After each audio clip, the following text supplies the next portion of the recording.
அனைவரையும் கர்த்தருடைய நாமத்திலே நான் மிகுந்த மகிழ்ச்சி வாழ்த்துகிறேன். நான் வாசித்த வேத பகுதியிலே 5வது வசனத்தை நாம் மீண்டும் வாசிக்கலாம். சொல்லப்பட போகிற காரியங்களுக்கு சாட்சியாக மோசே பணிவிடைக்காரனாய் அவருடைய வீட்டில் எங்கும் உண்மை உள்ளவனாய் இருந்தான். 9வது வசனம் வாசிங்கள். அங்கே உங்கள் பிதாக்கள் என்னை சோதித்து என்னை பரீட்சை பார்த்து 40 வருஷ காலம் என் கிரியைகளை கண்டார்கள். இஸ்ரவேல் ஜனங்களுடைய நிலைமைகளை குறித்து நாம் பார்க்கிறோம். 40 வருஷம் தேவனுடைய கிரியை கண்டார்கள். ஆனால் அவர் வழுவி போகிற இருதயமுடைய ஜனங்களாக இருப்பதை ஆண்டவர் கண்டார். விலாங்கு மீன் என்று ஒரு மீன் சொல்வார்கள். அது என்ன உண்மையான பேர் என்ன? விலாங்கு தானா? அதை எழுத என்ன செய்ய முடியாது, பிடிக்க முடியாது, அது வழி போயிடும். அது மாதிரி எவ்வளோ தான் அந்த ஜனங்களை ஆண்டவர் ஒரு கட்டுக்கோப்பாக ஒரு குறிப்பிட்ட நிலைமைக்குள்ளாக கொண்டு வர விரும்பினாலும் வழி போயிடுவாங்க. அது மட்டும் இல்லை, வேத வசனத்தில் பார்க்க ஜீவனுள்ள தேவனை விட்டு விலகுவதற்கு ஏதுவான பொல்லாத இருதயம் உங்கள் ஒவ்வொருவருக்குள்ளும் இராதபடிக்கு. அப்போ அங்கே ஒரு எச்சரிக்கை கொடுக்கப்பட்டிருக்கிறது. நாம் பல வாரங்களுக்கு முன்பாக தியானித்தோம். ஒரு முறை ரட்சிக்கப்பட்டால் அந்த ரட்சிப்பை இழக்க முடியாதென்று சாதிக்கின்ற கொள்கையாளர்கள், கோட்பாட்டாளர்கள் உண்டு. ஆனால் இது போன்ற வசனங்கள் நமக்கு ஒரு எச்சரிக்கை கொடுக்கிறது. ஜீவனுள்ள தேவனை நீ பெற்றிருந்தாலும் அவரை விட்டு விலகி செல்லும்படியாக, விலகி போகும்படியாக உன்னை தூண்டுகிற பல காரணிகள் உண்டு. அதில் you must be very careful. எனவே இந்த உலக வாழ்க்கையில் எது நம்மை விலகி போகச் செய்யும், எது நம்மை வழுவி போகச் செய்யும் என்பதை கண்டறிய முடியாது. இந்த காலவெளியிலே சற்று நேரம் உங்களோடு நான் தேவனுடைய வார்த்தைகளை பகிர்ந்து கொள்ள முன்வருகிற ஒரு தலைப்பை முன்வைக்க விரும்புகிறேன். கவர்ச்சிகள், கவன சிதறல்கள். கவர்ச்சிகள், கவன சிதறல்கள். Attractions and distractions. கவர்ச்சிகள், கவன சிதறல்கள். கவனங்களை சிதற வைக்கும்படியான அட்ராக்ஷன்ஸ், அதாவது கவர்ச்சிகள். இந்த உலகத்தில் பல்வேறு காரியங்கள் நம்மை கவர்ச்சிக்கும் தன்மையுடையவர்கள். நிறைய விஷயங்களுக்கு நம்மை அட்ராக்ட் பண்ணுகின்ற ஒரு நேச்சர் இருக்குது. இவ்விதமாக அட்ராக்ட் பண்ணுகிற பலவிதமான ஃபோர்ஸஸ் இந்த உலகத்தில் இருக்கிறபடினாலே அவைகள் நம்மை தேவனை விட்டு விலகி போக செய்வதற்கு வாய்ப்புகள் அதிகம் உண்டு. விசுவாசத்தை விட்டு விலகி போக செய்கிறதுக்கு, சத்தியத்தை விட்டு விலகி போக செய்கிறதுக்கு, ஒரு சரியான ஸ்டாண்டை விட்டு விலகி போக செய்வதற்கு there are so many chances. அதனால் we have to be very careful. என்ற நிறைய அட்ராக்ஷன்ஸ். ஆக இந்த உலக வாழ்க்கையில் நாம் ஆண்டவரை அறிந்தோம் என்றால் அந்த ஆண்டவருக்கேற்ற வாழ்க்கையை வாழ்கிறதுல ரொம்ப தெளிவும் தீர்மானம் உடையவர்களாக இருக்க வேண்டும். அல்லேலூயா. எனவே கிறிஸ்தவ வாழ்க்கையை நாம் எப்படியோ வாழ்வதல்ல, குறிவைத்து வாழ வேண்டும். we need an aim. we need to have an aim. அது ஒரு குறிக்கோள். ஏதோ கடமைக்காக. காலையில் கூட பார்த்தீங்கன்னா சாப்பிடணும்னு எய்ம் வச்சு சாப்பிட்டீங்கன்னா நல்லா டேஸ்ட்டாக இருக்கும். கடமைக்காக சாப்பிட்டீங்கன்னா எல்லாத்துலேயும் ஒரு எய்ம் இருக்குல்ல. சாப்பாடு செஞ்சாலும் அதுக்கு ஒரு எய்ம் இருக்கணும் இல்லை. எந்த ஒரு காரியத்தை செய்தாலும் அதற்கு ஒரு சரியான டார்கெட் இருக்கணும், சரியான ஒரு இலக்கு இருக்கணும், ஒரு கோல் இருக்கணும்.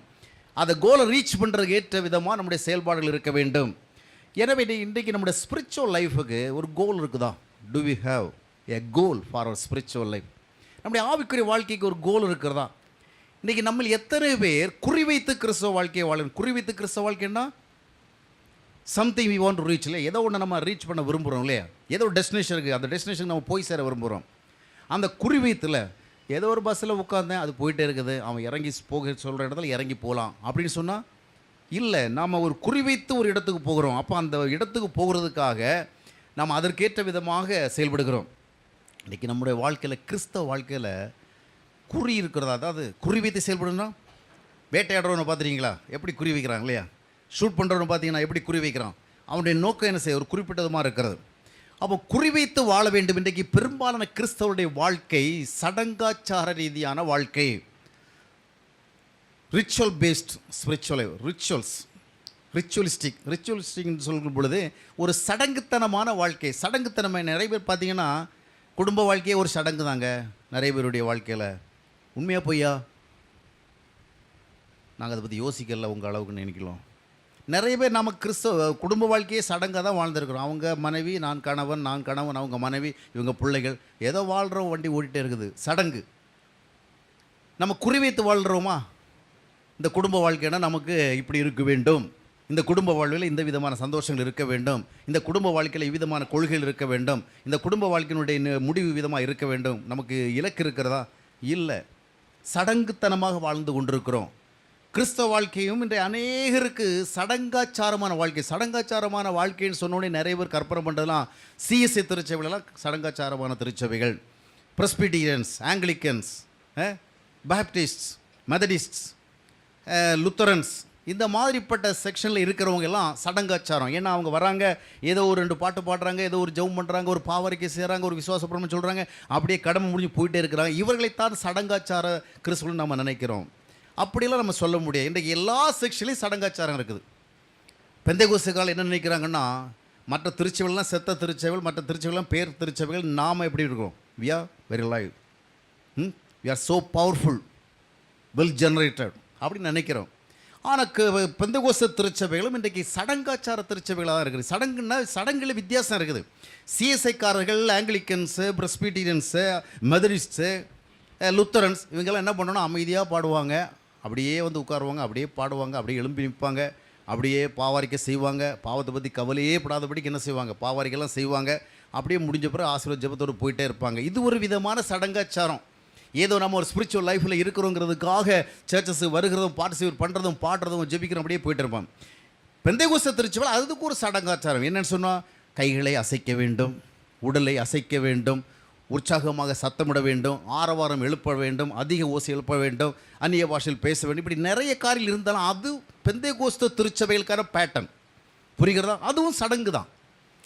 ஏன்னா வாழ்க்கை முறையை பாதிக்காமல் நீங்கள் செய்கின்ற எந்த ஒரு ஆவிக்குறி கிரியையும், நீங்கள் கத்தோலிக்கர்களா, ப்ராட்டஸ்டன்ட்டுகளா, இல்லை என்றால் பெந்தைகோஸ்தல் என்பது முக்கியமல்ல, உங்கள் வாழ்க்கை முறையை பாதிக்காமல், ஒரு குறிவைத்து செயல்படாமல் நீங்கள் செய்கிற எல்லாமே சடங்குகள் தான். அது புராதன திருச்சபையாக இருந்தாலும் சரி, ஃபண்டமெண்டல் சர்ச்சஸாக இருந்தாலும் சரி, பெந்தைகோஸ்தல் சர்ச்சஸாக இருந்தாலும் சரி, சடங்குகளிலே வித்தியாசம். இவங்க அமைதியாக பண்ணுவாங்க, அவங்க ஆரவாரமாக பண்ணுவாங்க. அவங்க ஒரு ஆரவாரத்திலே தங்களுடைய ஆவிக்குரிய நிலைமையை பார்ப்பாங்க. ஏதோ நம்ம ஒரு நாள் ஒரு திருச்சபையில் ஆராதனை வேளை கூடி வந்து கைகளை அசைத்து, உடலை அசைத்து, ரொம்ப சத்தம் போட்டு அல்லேலூயா ஸ்தோத்திரம், நிறைய திருச்சபையில் போய் பார்த்தீங்கன்னா பிரசங்கம் பண்ணுறவங்களாம் என்ன பண்ணுவாங்க? பிலிவேஸ் அதை உள் வாங்குறாங்களோ வாங்கலையோ, அலேலுயா அலேலுயா அலேலுயா, பாஸ்ட் வந்து அவன் நாசமாக போக கடவுள்னு சொல்லுவார் செய்தியில். இவங்க அலேலுயா எதை கேட்டாலே சொல்கிறீங்க. அவரும் அப்படி தான். அவர் சொன்னது வந்து ரொம்ப ஒரு நெகட்டிவ் வேர்டாக இருக்கும். சொல்லிட்டு சொல்லுவாங்க, கர்த்தருடைய பரிசுத்த நாமத்திற்கு மகிமை உண்டாவதாக. ஆக எல்லாமே சடங்காக மாறி போச்சுது. நம்ம வந்து பிரசங்கிக்கிற வேலை என்ன செய்யணும்? அலையிலேயே சொல்லிகிட்டே இருக்கணும், ஜெபம் பண்ணுற வேலை சத்தம் போட்டே இருக்கணும், பாடுறது உற்சாகம் பண்ணணும். ஒரு ஆவிக்குரிய வாழ்க்கையை அதற்குரிய அடையாளங்களோடு வாழவில்லை என்றால், நாம் எந்த விதமான ஒரு நடவடிக்கைகளோடு ஆண்டவரை ஆராதித்தால் அது சடங்கு தான்.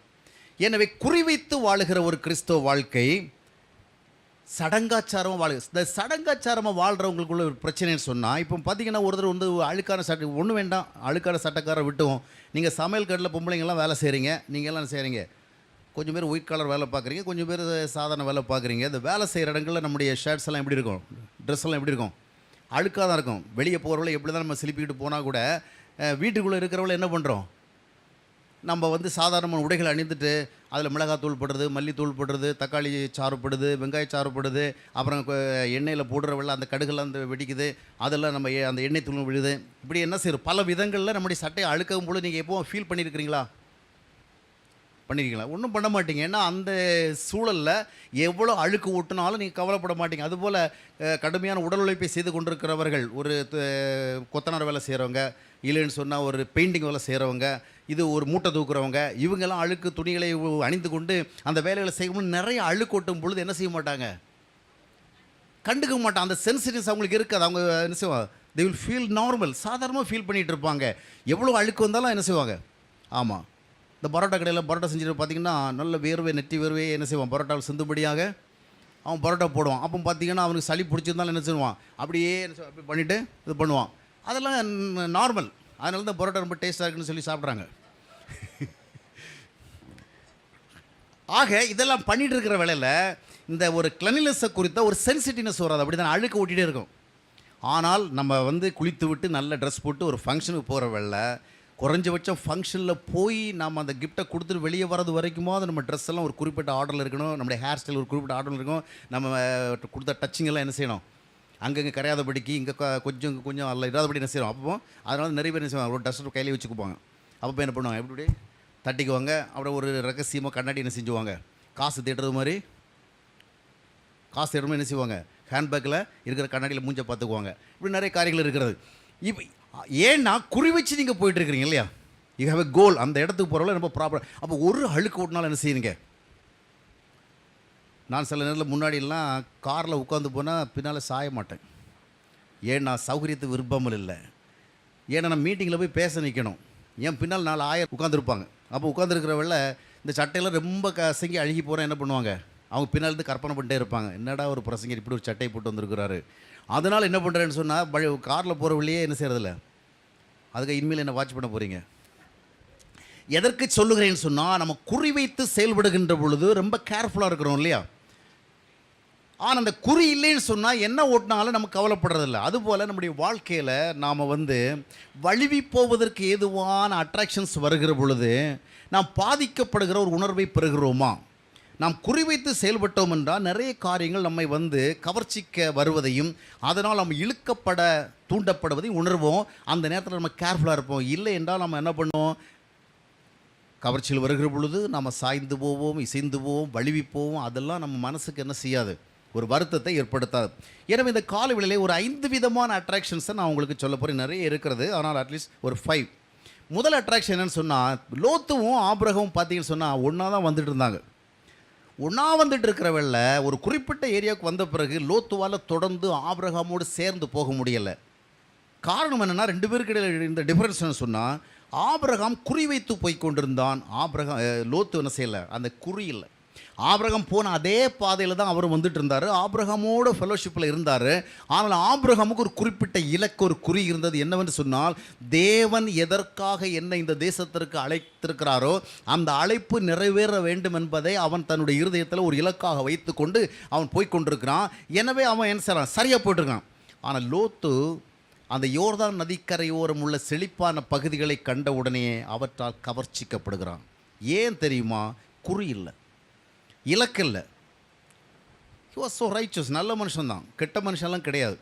ஆனால் தேவனுடைய அழைப்பு என்பது ஆபிரகாமுக்கு உறுதிப்படுத்தப்பட்ட அளவுக்கு யாருக்கு உறுதிப்படுத்தப்படவில்லை, இந்த லோத்து உறுதிப்படலை. அதை குறித்து அவன் சீரியஸ் சிந்திக்கலை. ஏதோ ஆபிரகாம் நம்ம மேலே ஒரு அக்கறையினால கூப்பிடுறாரு, நம்ம அவரோட போவோம் அப்படி சொல்லிட்டு வந்தாரே ஒழிய, மற்றபடி he had no goal. அவர் ஒரு டெஸ்டினேஷனை என்ன செய்யலை, ரொம்ப பர்டிகுலராக வைக்கலை. அதனுடைய விளைவாக அந்த செல்வ வளங்கள் என்ன செய்தது, அவரை இழுத்தது. அந்த யோர்தான் நதிக்கரையோரத்து செழிப்பான சூழலை பார்த்த பொழுது, இவ்விதமான ஒரு பகுதியிலே நாம் தங்கி இவ்விதமான ஒரு பகுதியில் இருக்கிற வளமைகளெல்லாம் நான் அனுபவித்து ஆடு மாடுகளெல்லாம் மேய்த்து செல்வ சீமானாக வாழ்வதற்கு வாய்ப்பு இருக்கிறதல்லவா என்று சொல்லி, அதற்கு பிறகு அவராலே தொடர்ந்து ஒரு சரியான வேகத்தோட, ஒரு சரியான ஸ்வீப்னஸோட போக முடியலை. காரணம் என்ன சொன்னால், அவர் அந்த அட்ராக்ஷன் என்ன செய்யப்படுகிறார், இழுக்கப்படுகிறார். அருமையான இந்த உலகத்தில் நம்ம பலவிதமான அட்ராக்ஷன்ஸை ஃபேஸ் பண்ணுறது, நிறைய காரியங்கள் நம்மளை அட்ராக்ட் பண்ணும், அப்படி நேச்சர் அது. ஆனால் அவற்றால் இழுக்கப்படாதபடிக்கு நம்மை ரொம்பவும் பாதுகாத்து கொள்ள வேண்டும். இல்லை என்றால் நம்முடைய குறியை என்ன செய்ய முடியாது, எட்ட முடியாது. எனவே முதலாவது நமக்கு ஒரு இலக்கு வேணும். நம்முடைய ஆவிக்குரிய வாழ்க்கையில் நான் இப்படி தான் இருக்கணும், என்னுடைய கேரக்டர் இப்படி தான் இருக்கணும், என்னுடைய நடத்தை இப்படி தான் இருக்கணும், என்னுடைய ஆசைகள் இப்படி தான் இருக்கணும், என்னுடைய நோக்கம் இப்படி தான் இருக்கணும், என்னுடைய பழகுமுறை இப்படி தான் இருக்கணும், என்னுடைய உறவு இப்படி தான் இருக்கணும், உலகத்தோடு உள்ள தொடர்பு இப்படி தான் இருக்க வேண்டும் என்று எல்லா விதத்திலும் நான் எப்படி இருக்க வேண்டும் என்பதை குறித்த ஒரு சரியான இலக்கு இருக்க வேண்டும். அல்லேலூயா. அதற்கு பதிலாக ஞாயிற்றுக்கிழமை வந்தால் சர்ச்சுக்கு போவோம், காலை வந்தால் ஜெபம் பண்ணுவோம். நீ நிறைய பேருடைய ஜெபமே சடங்காச்சாரங்க. காலை வந்தால் ஜெபம் பண்ணுறது சடங்காச்சாரம், சடங்கு. அதுக்கு அப்பால் பெரிய கோல் கிடையாது. அப்படியே கோல் இருந்தாலும் கடவுளை ஆசீர்வதிக்கணுங்கிற ஒரு கோலை தவிர அவங்களுடைய ஸ்பிரிச்சுவல் லைஃபு ஆண்டவருக்கு முன்பாக சரியாக இருக்கணும், அந்த உலகத்தில் நம்ம ஒரு நல்ல ஒரு வாழ்க்கை வாழுங்கிற கோல் கிடையாது. பைபிள் காலையில் ஜெபம் பண்ணுறோம், அடுத்து பைபிள் படிக்கிறோம், ஒரு சடங்கு. ஞாயிற்றுக்கிழமை வந்தால் கோயிலுக்கு போகிறோம், ஒரு சடங்கு. நிறைய விஷயங்கள் சடங்குகளாக இருந்து கொண்டிருக்கிறது. நமக்கு என்ன வேணும், ஒரு இலக்கு வேண்டும். இப்படித்தான் அந்த விதமாக செல்லும் பொழுது செல்வங்கள் நம்ம இழுக்கும். இந்த உலகம் செல்வ வளங்களால் நிறைந்த அநேக மனிதர்களை கொண்ட உலகம் இல்லையா. நம்ம ஒவ்வொரு இடங்களுக்கு போகிறோம், நிறைய பொருட்களை பார்க்குறோம். ஷோரூம்களுக்கு போகிறோம், மால்களுக்கு போகிறோம், ஷாப்பிங் சென்டர்ஸுக்கு போகிறோம். அங்கே போகும் பொழுது நிறைய பொருட்களை பார்க்குறோம். பலருடைய வீடுகளுக்கு போகிறோம், நிறைய பொருளை பார்க்குறோம். எல்லா பொருளையும் பார்க்கலாம், அங்கே தப்பே கிடையாது. அந்த பொருள் மேலே ஆசையும் வைக்கலாம். அவங்க பொருள் நமக்கு ஒன்றும் ஆசை வைக்கக்கூடாது. இப்போ நீங்கள் ஒரு வீட்டுக்கு போகிறீங்க, அவங்க நல்ல ஒரு கபோர்டு வச்சுருக்கிறாங்க, நல்ல ஒரு சோஃபா ஷெட் வச்சுருக்கிறாங்க அப்படின்னு சொன்னால் அதை பார்த்து நமக்கு வேணும்னு ஆசைப்படுறது தப்பு கிடையாது. அது வேணும்னு ஆசைப்படுறது தவறு. ஆனால் இதுபோல் நிறைய காரியங்களை பார்க்கும் பொழுது நம்முடைய இருதயம் அவைகளால் அதிகமாக இழுக்கப்படும் நிலைமையில் இருக்கிற பொழுது இதனுடைய விளைவாக ஆண்டவரை விட்டு விலகுவதற்கு தூண்டப்படுவோம், சத்தியத்தை விட்டு விலகுவதற்கு தூண்டப்படுவோம், நோக்கத்தை விட்டு விலகுவதற்கு தூண்டப்படுவோம். நம்முடைய வாழ்க்கையிலே இனி அந்த பொருட்கள், அந்த செல்வங்கள், அந்த நல்ல வீடு, நல்ல வசதி, நல்ல அந்தஸ்து, இவைகளே நம்முடைய வாழ்விலே நோக்கங்களாக மாறிவிடும். தேவ நோக்கங்கள் பின்னால் போயிடும். அப்பொழுது நாம் ஆட்டோமேட்டிக்காக என்ன ஆகிடுவோம்? தேவனை விட்டு விலகிவிடுவோம். எனவே இந்த விதமான அட்ராக்ஷன்ஸ், இந்த கவர்ச்சிகள் உண்டு. செல்வங்களுக்கு கவருகின்ற தன்மை உண்டு. அந்த கவருகின்ற தன்மை வருகின்ற பொழுது அவற்றிலே நாம் என்ன செய்ய வேண்டும்? தப்பித்து கொள்ள வேண்டும் என்றால் 2 காரியம் வேணும். ஒன்று, we need some caution, we need some warning, ஒரு எச்சரிக்கை வேணும், கேர்ஃபுல்னஸ் வேணும். இரண்டாவது, நமக்கு சரியான ஒரு இலக்கு வேண்டும். அல்லேலூயா. எல்லாம் கவனிங்க. அப்போ இந்த ஆவிக்குரிய வாழ்க்கையில் குறிவைத்து செயல்படுகின்ற பொழுது நம்மை தேவனை விட்டு விலகுவதற்கு ஏதுவாக இழுக்கின்ற சக்தி எதற்கு இருக்கிறது? செல்வம். எனவே செல்வங்கள் தொடர்பான விஷயத்தில் நம்ம என்ன செய்ய வேண்டிய எச்சரிக்கையாக இருக்க வேண்டும். அப்போ இந்த உலகத்தில் நமக்கு நிறைய பொருட்கள் தேவைதான். ஆனால் எந்த பொருளும் நம்மை இழுத்து விடக்கூடாது. இந்த பொருள் இருந்தால்தான் வாழ முடியும், இந்த அளவுக்கு வசதி இருந்தால்தான் வாழ முடியும் என்ற விதமான எண்ணங்களோடு நாம் சென்று விடக்கூடாது. எனவே நிறைய காரியங்களை நாம் பார்க்கிறோம், பார்க்கப்படுகிறவைகளாலே இழுக்கப்படாதிருக்கும்படியாக எச்சரிக்கையாக இருக்க வேண்டும். முதலாவது நம்மை கவர்ச்சிக்கிறது என்ன? செல்வ வளம். லோத்துவை அதை இழுத்து எங்கே கொண்டு சென்றதுன்னு சொன்னால், செல்வம் வளம் பொருந்தி ஒரு நிலைமை கொண்டு சென்றது. ஆனால் முடிவு எவ்விதமாக இருந்தது? அவன் சபிக்கப்பட்ட ஒரு சந்ததிக்கு அவன் தகப்பனாகிற ஒரு நிலைமை ஏற்பட்டது. அடுத்தபடியாக நாம் பார்க்கும் பொழுது செகண்ட் அட்ராக்ஷன். நம்முடைய தலைப்பு என்ன இன்னைக்கு? ஆமாம், நீங்களும் வழிவு போயிடக்கூடாது. நம்ம டாபிக் விட்டு வளவக்கூடாது. சூழலுக்கு கொஞ்சம் அவிதமாக மாறுகிற பொழுது என்ன செய்யக்கூடாது? டாபிக் விட்டு வழி வரக்கூடாது. என்ன டாபிக் பார்த்துருக்குறோம்? அட்ராக்ஷன்ஸ் அண்ட் டிஸ்ட்ராக்ஷன்ஸ், கவர்ச்சிகள். அடுத்தது கவனச்சிதறல்கள். அப்போ நம்முடைய கவனத்தை சிதற வைக்கும். கலைஞர் கருணாநிதி அவர்கள் வாழ்கிற பொழுது ஒரு அருமையான ஓமை சொல்வார். நீ புலி வேட்டைக்கு செல்லுகிற பொழுது புலியையே குறிவைத்து செல்ல வேண்டும். அந்த விதமாக போய்கொண்டிருக்கிற இடத்துல முயல்கள் வரும், மான்கள் வரும். அவைகளும் மேலே நீ குறிவைத்து விட்டால் புலி தப்பிவிடும். உன்னுடைய நோக்கம் புலி வேட்டையாக இருந்தால், புலியை வேட்டையாட சென்றால் இடையில் வருகிற மான்கள் மேலோ இல்லை இடையில் வருகிற மயில்கள் மேலோ புறாக்கள் மேலோ என்ன செய்யணும்? உன்னுடைய கவனம் செல்லக்கூடாது. சென்றால் புலி எஸ்கேப் ஆகிடும். அதே போல் நம்முடைய ஆவிக்குரிய வாழ்க்கையில் நம்ம கர்த்தரை சார்ந்து கர்த்தர் மேல் உள்ள நம்பிக்கையின் அடிப்படையில் அவரால் நம்முடைய வாழ்வு விசேஷமானதாக இருக்க விரும்புகிற பொழுது அந்த பாதையிலே பலவிதமான கவர்ச்சிகளும். அதில் ஒன்று செல்வ வளம். அடுத்தபடியாக நான் பார்க்கும் பொழுது பணம். செல்வங்கிற இடத்துல பணமும் வரதான் செய்யுது. ஏன் அதை இன்னொரு அட்ராக்ஷனாக எடுக்கிறேன்னு சொன்னால், இந்த செல்வங்கள் மேலே இருக்கிற ஆசைக்கும் பணத்தின் மேலே இருக்கிற ஆசைக்கும் வித்தியாசம் இருக்குது. ஏன்னா அதில் தேர் இஸ் சம் டிஃப்ரென்ஸ். பணத்திற்கு இருக்கிறது போன்ற இந்த உலகத்தில் கவர்ச்சி வேறு எதுக்குமே கிடையாது. பணத்துக்கு மண்ணாசை, பெண்ணாசை, இப்படி பல ஆசை, எல்லா ஆசை இருந்தாலும் இந்த பண ஆசை இருக்குது பாருங்கள், இதுக்கு ஒத்தது எதுவுமே கிடையாது. ஏன்னா பணத்திற்கு தான் எல்லாவற்றை விட அதிகமான கவர்ச்சி. இதை நம்ம விளக்கி சொல்ல இயலாது என்றால் ரொம்ப ஷார்ட் டைமுக்குள்ளே இதை முடிக்கணும். பணம் எல்லா விதத்திலும் நம்மை அட்ராக்ட் பண்ணும். பாருங்கள், பிள்ளையாமுக்கு ஒரு நல்ல கொள்கை இருந்தது. அவன் நல்லவனும் கெட்டவனும் அது வேறு விஷயம். அவன் தேவனுடைய தீர்க்கதரிசியில் ஒரு மந்திரவாதியாக அது வேறு விஷயம். இருந்தாலும் தேவன் சம்பந்தமான ஒரு காரியத்தில் ஹி ஹேட் அ கோல். அவனுக்கென்று ஒரு சரியான பிரின்சிபல் இருந்தது. அந்த பிரின்சிபலை தான் அவன் சொன்னான். நிச்சயமாக நீங்கள் வீடு நிறைய பொண்ணு பொருள் கொடுத்தாலும் நான் என்ன செய்ய மாட்டேன், கர்த்தர் சொல்ல மாட்டேன், கர்த்தர் சொன்னு தான் செய்வேன் அப்படின்னு. ஆனால் கொஞ்ச நேரத்தில் பார்த்தீங்கன்னா ஆசை ஊட்டப்பட்ட உடனே உனக்கு இந்த அளவுக்கு கோல்டு கிடைக்கும், இந்த அளவுக்கு பணம் கிடைக்கும் அப்படின்னு சொன்ன உடனே அவன் கொஞ்சம் கொஞ்சமாக வழுவுகிறான். எப்படி வழுவுறான்னா டைரெக்டாக வழுவலை. சரி அப்போ நீங்கள் கொண்டு வாங்க நான் சொல்கிறேன் அப்படி போகல. கொஞ்சம் கொஞ்சமாக கர்த்தரை தன்னுடைய விருப்பத்திற்கு ஏதுவாக வளைக்க விரும்புகிறான். எப்படியாகிலும் அவன் அந்த ராஜா கேட்டதை செய்கிறதுக்கு ஏதுவான ஒரு சூழல் உருவாகும்படியாக திரும்ப திரும்ப பலியிடுகிறான். ஆண்டவர் துவக்கத்திலே சொல்லிவிட்டார் நீ போக வேண்டாம் என்று. ஆனாலும் போக வேண்டாம் என்று சொல்லுகிற இடத்துக்கு போனால் நிறைய பணம் கிடைக்கும். அந்த பணத்தை எப்படிடா விடுறதுன்னு சொல்லிட்டு டைரெக்டாக போகிறதுக்கும் மனசு இல்லை. ஏதோ ஒரு விதத்தில் போகிறதுக்கு ஒரு சூழல் என்ன செய்கிறான். இப்பொழுது கர்த்தர் என்ன சொல்லுவார் பார்ப்போம். இப்பொழுது கர்த்தர் ஐயா முதல்ல சொல்லிட்டார் ஐயா உங்ககிட்ட, நீ டூ நாட் கோ, நீ போகணும்னா சொல்லிட்டார். ஆனால் அப்படி இல்லை, ஏதாவது ஒரு இன்னொரு வழி இருக்கா, இன்னொரு வழியை யோசித்தான். இறுதியில் அதனுடைய விளைவாக அவனுடைய முடிவும் மிகவும் மோசமான அமைந்தது. காரணம் என்றால் பணம் அவனை அட்ராக்ட் பண்ண. நான் உங்களுக்கு சொன்ன செல்வத்துக்கும் பணத்துக்குள்ள வித்தியாசம் என்ன தெரியுமா? சிலர்கிட்ட 4 இல்லாமல் இருந்தாலும் கூட பெரிய பெரிய பொருட்களெல்லாம் வாங்க விரும்புவாங்க. ஆமாம், வீடு தேடி பொருள் வரும், ஆன்லைனில் வரும், நிறைய பேர் சொல்லுவாங்க, கடைகளுக்கு போனால் வரும், எடுத்துகிட்டு போங்க சார், காசு அப்புறமா கொடுங்க அப்படின்னு. நிறைய பேர்ட்ட எந்த விதமான பேசிக்கில் எந்த ஃபினான்ஸ் கெப்பாசிட்டி இல்லாமல் இருந்தால் கூட அவங்க வந்து என்ன பண்ணுவாங்கன்னா அந்த பொருட்கள் மேலே ஆசை வைப்பாங்க.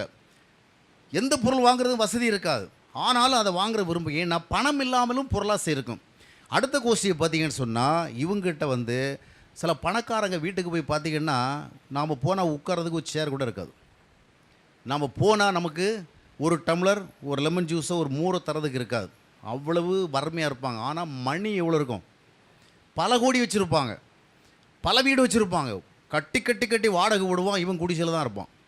கட்டி கட்டி வாடகை விடுவான், இவன் குடிசையில் இருப்பான். கட்டுக்கட்டாக பணம் சம்பாதிப்பான், பேங்கில் டெபாசிட் பண்ணுவான். கடைசியில் இவனுக்கு சாகிற வேலை வரகளில் ஐயோ கொஞ்சம் சீசன் இப்போ சரியில்லையே, நம்ம செத்து போகணும்னு சொன்னால் இப்போ பூக்கெல்லாம் ரொம்ப ரொம்ப விலையாக இருக்குது, ஏன்னா முகூர்த்த காலம், பூ ரொம்ப விலையாக இருக்குது, நம்ம செத்து போயிட்டோம்னா நமக்கு பூ வாங்கி போடுறது பிள்ளைகள் நிறைய காசு செலவழிக்க வேண்டி வருமே, அந்த மாதிரி யோசிக்கிற அளவு இருக்கும்.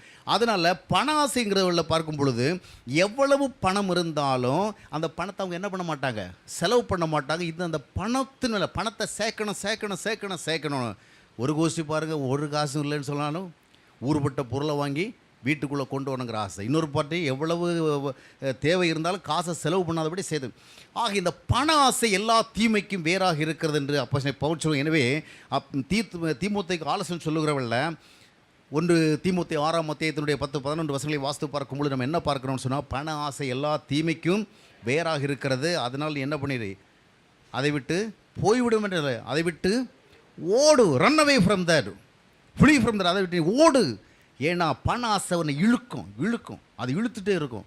இன்னைக்கு பணம் கிடைக்கும்னா மனுஷன் எந்த ஊருக்கும் போகிறான்ல, எவ்வளோ கடல் கடந்தும் போகிறான், எவ்வளோ ஆஃப்ரிக்கன் கண்ட்ரிஸுக்கும் போகிறான். ஆனால் ஒரு ஆசீர்வாதம் கிடைக்கும்னு சொன்னால் பக்கத்து தெருவில் நடக்கிற ப்ரேயர் மீட்டிங் கூட என்ன செய்ய மாட்டான், போக மாட்டான். ஆனால் காசு கிடைக்கணும் என்ன பண்ணுவான், நைரோபிக்கெல்லாம் போவான், உகாண்டாவுக்கெல்லாம் போவான், எல்லா ஊருக்கும் போவான். எனவே இந்த பண ஆசையினுடைய சூழல் ஒரு பெரிய அட்ராக்ஷன். அதிலிருந்து நம்மை தப்பித்து கொள்ள நாம் வேகமாக ஓட வேண்டும். 3ஆவதாக பார்க்கும் பொழுது ஆடம்பரங்கள், லக்ஸுரிஸ், ஆடம்பரமான இந்த உலகத்தில் நாம் வாழ்கிற பொழுது ஒரு ஆடம்பரமான உலகத்தில் வாழ்கிறோம் இல்லையா?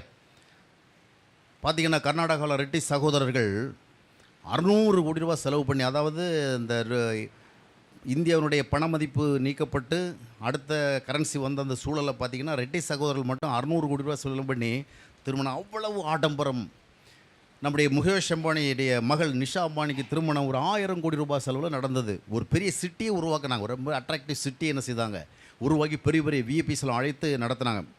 இந்த ஆடம்பரமான உலகத்தில் பார்க்குறோம், உடைகளிலே ஆடம்பரம், உணவுகளிலே ஆடம்பரம், உறைவிடங்களிலே ஆடம்பரம், நடைகளிலே ஆடம்பரம், இவ்விதமான மனிதர்கள் இந்த உலகத்தில் நம்ம வாழ்கிறோம்.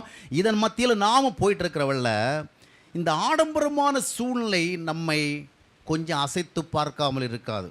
புரிகிறதா? மனிதர்களுடைய ஆடம்பரமான நிலைமை, ஐயோ இவர்கள் இவ்வளவு ஆடம்பரமாக உடுக்கிறார்கள், ஆடம்பரமாக உண்கிறார்கள், ஆடம்பரமாக வாழ்கிறார்கள், நம்மிடத்தில் ஒன்றுமில்லையே என்கிற ஒரு எண்ணம் என்ன சிறந்த ஆடம்பரங்களை குறித்து அதிகமான ஈர்ப்பு ஏற்படுத்துகிறது. நம்முடைய இலக்கை நாம் மறந்து விடுவதற்கு வாய்ப்பு ஏற்படுகிறது, வழுவி போவதற்கு வாய்ப்பு ஏற்படுகிறது. சாலமன் ராஜனுடைய வாழ்க்கையில் அதை நாம் பார்க்கிறோம். அவன் அவசியமானவர்களை மட்டுமல்ல, சௌரியமானவர்களை மட்டுமல்ல, அவன் ஆடம்பரங்களுக்குத்தான் அதிகமான முக்கியத்துவம் கொடுத்தான். அளவுக்கு அதிகமாக ஆடம்பரங்கள். ஆடம்பரம்னா என்ன, நிறைய பேருக்கு அதுவே தெரியாது. என்னங்க ஆடம்பரம்? ஆடம்பரம் என்பது எல்லா சூழ்நிலைகளிலும் ஒரே விதமானது. அது இடத்துக்கிடம் அமெரிக்காவில் வந்து சாதாரணமாக சிந்திக்கப்படுகிறது, இந்தியாவில் ஆடம்பரம். நாம் ஆடம்பரம் நினைக்கிறது, அவன் என்ன செய்கிறதில்ல, ஆடம்பரம்னு நினைக்கல. அது அவங்களுக்கு பேசிக். இப்படி பல காரியங்கள் இருக்கிறது. எக்கனாமிக்ஸில் பார்த்திங்கன்னா 3 கேட்டகரி இருக்குது. 1 பேர் நெசசிட்டிஸ், செகண்ட் வந்து பார்த்திங்கன்னா காம்ஃபர்ட்ஸ், 3 லக்ஸுரிஸ். அதாவது பேர் நெசசிட்டிஸ் பார்க்கும் பொழுது மினிமம் நீடு, மனிதனுடைய மினிமம் நீடு, அதாவது குறைந்தபட்ச தேவை சந்திக்கப்படணும். உதாரணமாக உண்பதற்கு உணவு வேணும். இப்போ உண்பதற்கு நமக்கு உணவு கிடைத்தால் அதனுடைய அர்த்தம் என்னவென்னு சொன்னால் ஏதோ சாப்பாடு கிடைக்குது. நல்ல குவாலிட்டி சாப்பாடு, நல்ல தலைப்பாக்கட்டு பிரியாணி அப்படிலாம் கிடையாது. சாதாரணமான ஒரு தக்காளி சாதம். சரி, இது அடிப்படை மனுஷன் உயிர் வாழ்றதுக்கு வேணும். இப்போ இந்த மனிதன் இதுக்கு அப்பால் அடுத்த கட்ட உணவை எதிர்பார்க்கலாமா?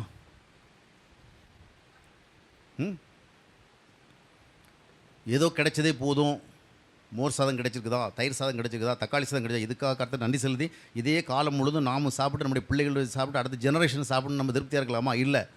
இந்த தக்காளி சாதம் லெவலை விட்டு நம்ம என்ன செய்யணும்? தாண்டி போக வேணாம்.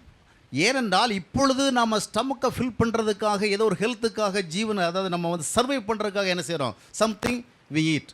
ஆனால் ஆரோக்கியமாக வாழ்கிறதுக்கும், நல்ல தெம்பும் திடனுமாக வாழ்கிறதுக்கும், நல்ல உழைப்பு திறனோடு வாழ்வதற்கும் நமக்கு என்ன வேணும்? குவாலிட்டி ஃபுட்டு வேணும். என்ன வேணும்? சும்மா டேஸ்ட்டுக்காக மட்டும் சாப்பிடக்கூடாது.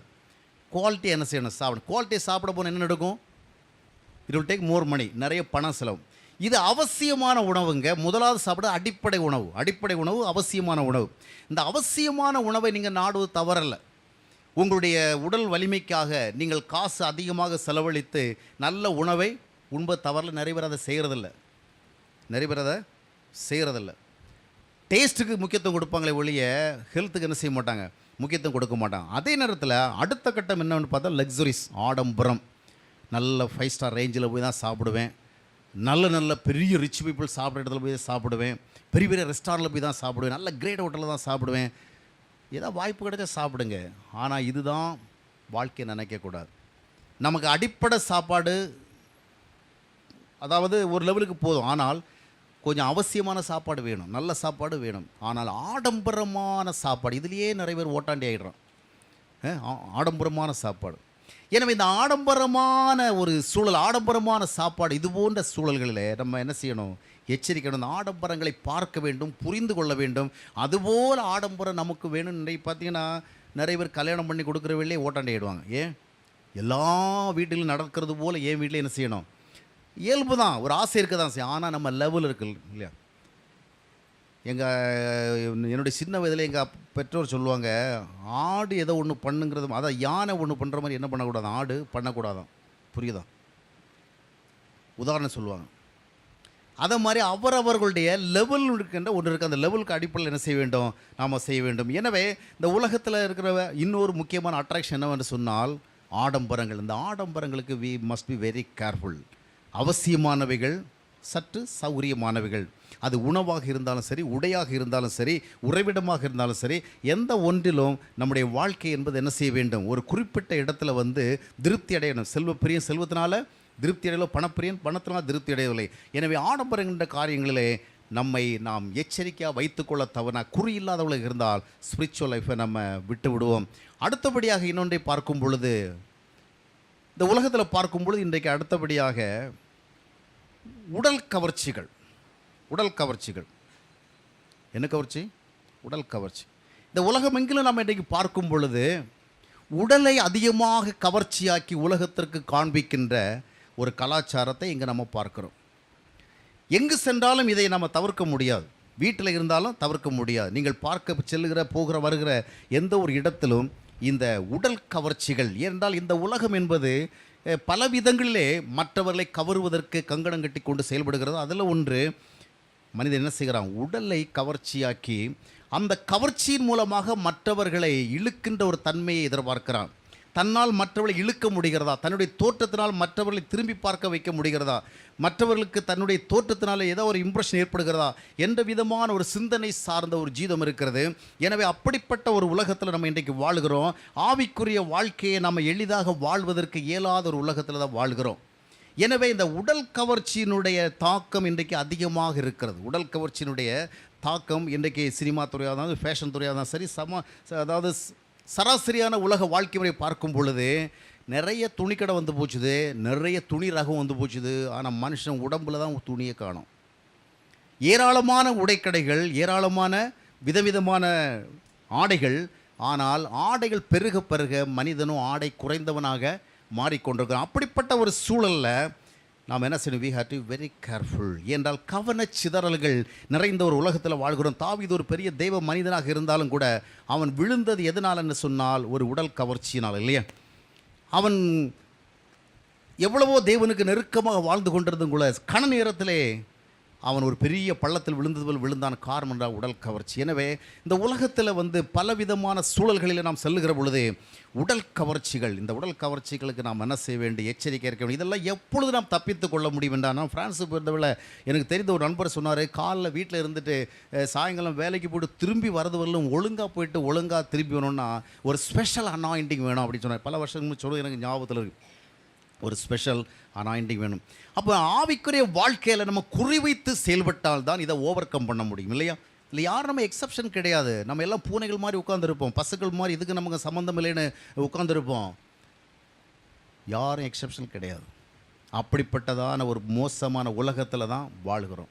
வழுவி போகத்தக்கதான, விலகி போகத்தக்கதான, இழுக்கப்படுகிறதான ஒரு உலகத்தில் வாழ்கிறோம். இப்படிப்பட்ட உலகத்தில் வாழ்கிற பொழுது நமக்கு ஒரு சரியான குறி இருக்க வேண்டும், ஒரு சரியான டெஸ்டினேஷன் இருக்க வேண்டும். அதற்கு இருக்க வேண்டும் ஆண்டவரோடு நமக்கு நெருக்கமான உறவு வேண்டும். அடுத்தபடியான இன்னொரு அட்ராக்ஷன் சொல்லி முடிக்கிறேன். இன்றைக்கி ரொம்பவும் ஒரு அட்வான்ஸ்டான ஒரு சொசைட்டியில் நம்ம வாழ்கிறோம். இன்றைக்கி அதிகமாக மனிதனை இழுக்கிற இன்னொரு கவர்ச்சி சொல்லுங்கள், கொஞ்சம் யோசிங்களா? லாஸ்ட் பாயிண்ட், செல்வ கவர்ச்சி, பணக்கவர்ச்சி, அடுத்தது ஆடம்பர கவர்ச்சி, உடல் கவர்ச்சி, அடுத்தது செக்கா இச்சை, அதை பார்த்துட்டோம். மீடியா. சரி, இன்னும் ஆழமாக போகிறீங்கன்னா இன்றைக்கி ஒரு வித்தியாசமான அட்ராக்ஷன், அதுதான் நிறைய பேர் என்ன செய்கிற டிஸ்ட்ராக்ட் பண்ணுறது. டிஸ்ட்ராக்ட்னு என்னது? ஒரு குறிப்பிட்ட தூரத்தை குறியை நோக்கி போய்கொண்டிருக்கிறவனுடைய கவனத்தை திருப்புறது.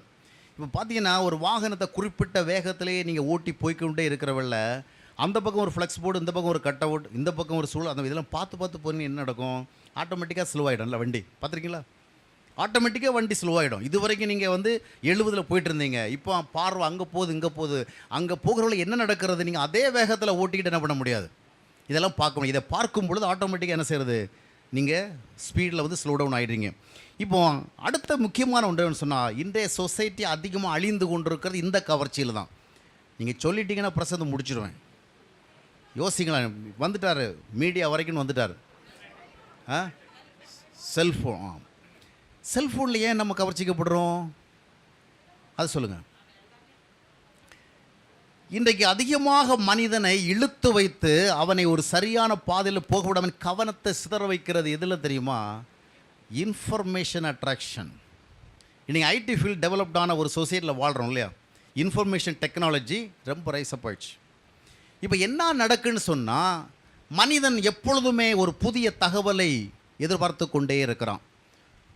திரும்ப திரும்ப செல்ஃபோனை நீங்கள் ஏன் எடுத்து பார்க்குறீங்க? திரும்ப ஏன் எடுத்து பாருங்க, சொல்லுங்கள். ஏதாவது வந்திருக்குதா? ஒரு விசித்திர தகவல், ஒரு நூதன தகவல், ஒரு விசேஷ தகவல், ஒரு பரபரப்பான தகவல், ஒரு இச்சைக்குரிய தகவல், ஏதாவது ஒன்று. இன்றைக்கி மீடியாக்குள்ளே நுழைஞ்சு போகிற பொழுது, சோசியல் மீடியாஸுக்குள்ளே நுழைஞ்சு போகிற பொழுது, அது வாட்ஸ்அப்பாக இருக்கட்டும், ஃபேஸ்புக்காக இருக்கட்டும், ட்விட்டராக இருக்கட்டும், இல்லை இன்ஸ்டாகிராமாக இருக்கட்டும், எந்த ஒன்றுக்குள்ளும் மனிதன் திரும்ப ஏன் நுழைகிறான்னா, he wants to get some different type of information. தகவல் தகவல் தகவல் தகவல். அருமையானவர்களே, தகவல்கள் நமக்கு வேணும், அறிவு நமக்கு வேணும். ஆனால் அறிந்து கொண்டிருக்கிறதே வாழ்க்கை அல்ல. நீ அதான் அறிவுங்கிறது 2 இருக்குது. மனிதனுடைய அறிவுத்தனை வளர்க்கிறது, இன்னொன்று அறிகிறது. பக்கத்து வீட்டில் என்ன நடக்குது, அவன் எங்கே போகிறான், இது அறிவை பெருக்காது. என்ன பண்ணும்? இது தகவல், மற்றவர்களை குறித்த வாழ்க்கை சூழலை அறிந்து கொள்கிறது. நிறைய இன்றைக்கி நம்ம அறிகிற அறிவுத்திறனை ஒரு வளர்க்கலை. அதனால தான் நிறைய ஒரு காலத்தில் பார்த்திங்கன்னா, நாங்கள்லாம் பத்திரிக்கை படிக்கிற காலத்தில் 5 நிமிஷத்தில் தினத்தந்தி படித்து முடிஞ்சிடும். உலகத்தில் என்ன அது வரைக்கும் நடந்துங்கிற செய்தியை இன்றைக்கி பார்த்திங்கன்னா திறந்து பார்த்துட்டு நாலு முழுக்கும் பார்க்குறாங்க. ஒட்டு மொத்தமாக பார்த்துட்டு என்னையா உலகத்தை பற்றி தெரிஞ்சுக்கிட்டேன்னா ஒன்றும் தெரியாது. நான் நிறைய பேரை பார்த்துட்டேன், விடிய என்ன செய்கிறாங்க, உலகத்தினுடைய அத்தனை நிகழ்வுகளையும் பார்க்குறாங்க. மொத்தத்தில் உனக்கு என்ன தெரியுதுன்னா ஒன்றும் தெரில. ஒன்றும் தெரில. அந்த காலம் 5 நிமிஷத்தில் என்ன செஞ்சுருவான், ஒட்டுமொத்த உலகத்தில் என்ன நடக்குங்கிறதெல்லாம் தெரிஞ்சு வச்சுட்டு அதனுடைய அடிப்படையில் என்ன செய்வான், இது போன. ஆக இந்த தகவல் கவர்ச்சி புதுசாக ஏதாவது ஒன்று வரணும். ஆகையால் தான் உங்களுக்கு சொல்கிறேன், ஏன்ற வரைக்கும் இந்த வாட்ஸ்அப் போன்ற விஷயங்களுக்கு நீங்கள் விலகி இருங்க. அது யாராக இருந்தாலும் சரி, அண்ணன் தம்பியாக இருந்தாலும் சரி, உங்களுக்கு நான் அட்வைஸ் பண்ணுறேன். கணவன் மனைவியாக இருந்தாலும் சரி, உங்களுக்கு அட்வைஸ் பண்ணுறேன். ரொம்ப ரெஸ்ட்ரிக்டடாக யூஸ் பண்ணுங்கள். வாட்ஸ்அப்பை தவிர்க்க முடியும் நான் சொல்ல வரல. நானும் கூட சில நேரத்தில் சில தகவலுக்காக ஒரு குறிப்பிட்ட நம்பர் என்ன செய்கிறேன், ஏதாவது ஒரு இன்ஃபர்மேஷன் அனுப்புறதுக்காக பண்ணுறேன்.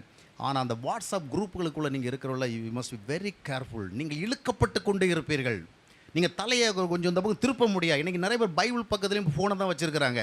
இங்கே ஏன்னா அந்த பைபிள் படிக்கிற வேலை ரொம்ப ரொம்ப பேஷனேட்லியாக இருக்காது. அந்த நேரத்தில் என்ன வருது, இது டாமினேட் பண்ணிடுது, அப்படி தானே? ஏன்னா இதுக்குள்ளே நுழைஞ்சா உங்களுக்கு எப்போவுமே ஒரு சாமிங்கே தான் வந்துகிட்டே இருக்கும். ஆகையால் தான் இன்றைக்கி பைபிள் ரீடிங்கே குறைஞ்சி போச்சுங்க. ஏன்னா பைபிள் அவ்வளோ இன்ட்ரெஸ்டிங்காக போக முடிய மாட்டேங்குது. ஆத்மா ரொம்ப அதோட இணைந்து போக மாட்டேங்குது. தகவல் கவர்ச்சிகள் எதையாவது ஒன்று அறிந்து கொண்டே பாரு. எத்தனை டிவி ஒரு செய்தி எத்தனை முறை சொல்கிறான், எத்தனை விதங்களில் சொல்கிறான். ஒரு செய்தியை எத்தனை நெட்வொர்க்கில் நம்ம பார்க்குறோம். இதனுடைய விளைவு என்னவென்று சொன்னால், இவைகள் கொஞ்சம் கொஞ்சமாக தேவனோடு நமக்கு இருக்கிற இணைப்பை அளிக்கின்றது. கொஞ்சம் கொஞ்சமாக இவைகளை நம்ம வழுவி போக பண்ணுகிறது. நீங்கள் அத்தனை தகவல்களையும் அறிந்து கொண்டு ஆண்டவரோடு ஐக்கியமாக இருப்பது என்பது இம்பாசிபிள். எனவே இது போன்ற சோசியல் மீடியாஸோட உள்ள தொடர்புகளை நீங்கள் உரிய அளவிற்கு குறைத்து கொள்ள வேண்டும் என்று நான் கர்த்தருடைய ஊழியர் என்ற முறையில் உங்களுக்கு சொல்லுகிறேன். You must be very careful. எதுவாக இருந்தாலும் சரி, ரொம்ப லிமிட்டேஷன் வேணும். அதில் ஒரு பெரிய அனாயிண்டிங் வேணும். உங்கள் கையில் இருக்கிற ஸ்மார்ட் ஃபோனால் நீங்கள் நாசமாகாமல் இருக்கும்படியாக இந்த ஃபோன் மேலே கர்த்தருடைய ஒரு விசேஷமான ஆளுகை இருக்கணும். ஏன்னா அது ஒரு டெவில்ஸ் ஒரு டிவைஸாக இருக்கிறது, அப்படி தானே? Devil's device. ஏன்னா அதில் அத்தனை நாசுகளும் இருக்கிறது. எனவே இந்த 5 விதமான கவர்ச்சிகள், செல்வ கவர்ச்சிகள், பணக்கவர்ச்சி, ஆடம்பர கவர்ச்சி, தோற்ற கவர்ச்சி, அதாவது உடல் கவர்ச்சி, அடுத்தது தகவல் கவர்ச்சி. ஆக இது போன்ற கவர்ச்சிகளினாலும் இழுக்கப்படுகின்ற ஒரு உலகத்தில் நாம் வாழ்கிறபடினாலே இதில் வந்து எப்படி தப்பித்து கொள்ளுகிறதுன்னு சொன்னால் அதுக்கு ஒரு சிம்பிள் வே தான் உண்டு. We need a goal, we need an aim. இந்த உலகத்தில் நான் இப்படி வாழ வேண்டும். எதையும் நம்ம டோட்டலாக தவிர்த்து வாழ உங்களுக்கு சொல்லலை. ஆனால் உங்களுடைய இலக்கை குறித்து கொள்ளுங்கள். நீங்கள் எதற்காக வாழ்கிறீர்கள்? உங்களுடைய நோக்கம் என்ன? உங்களது எப்படிப்பட்ட வாழ்க்கை எதிர்பார்க்கப்படுகிறது? எது நிலையாதது? உலகமான இச்சைகளும் ஒளிந்து போகும். கர்த்தருடைய சித்தம் செய்கிறவனே நிலைத்திருப்பான். எனவே ஆண்டவர் நமக்கு என்ன குறிக்கோள் கொடுத்திருக்கிறாரோ அந்த குறிக்கோளை இலக்காக வைத்து வாழ்கிற பொழுது எதுவும் நம்மை இழுத்து கொண்டு போகாது. பணமோ பொருளோ ஆஸ்தியோ அந்தஸ்தோ இச்சையோ எந்த விதமான உலகத்தினுடைய வேறு விதமான காரியங்களோ பழக்க வழக்கங்களோ நம்ம இழுத்து கொண்டு போகாது. அந்த நம்பிக்கையோடு நாம் வாழ்வோம். யாவரும் எழுந்து நின்று நாம் இன்னொரு பாடலை பாடப்போகிறோம்.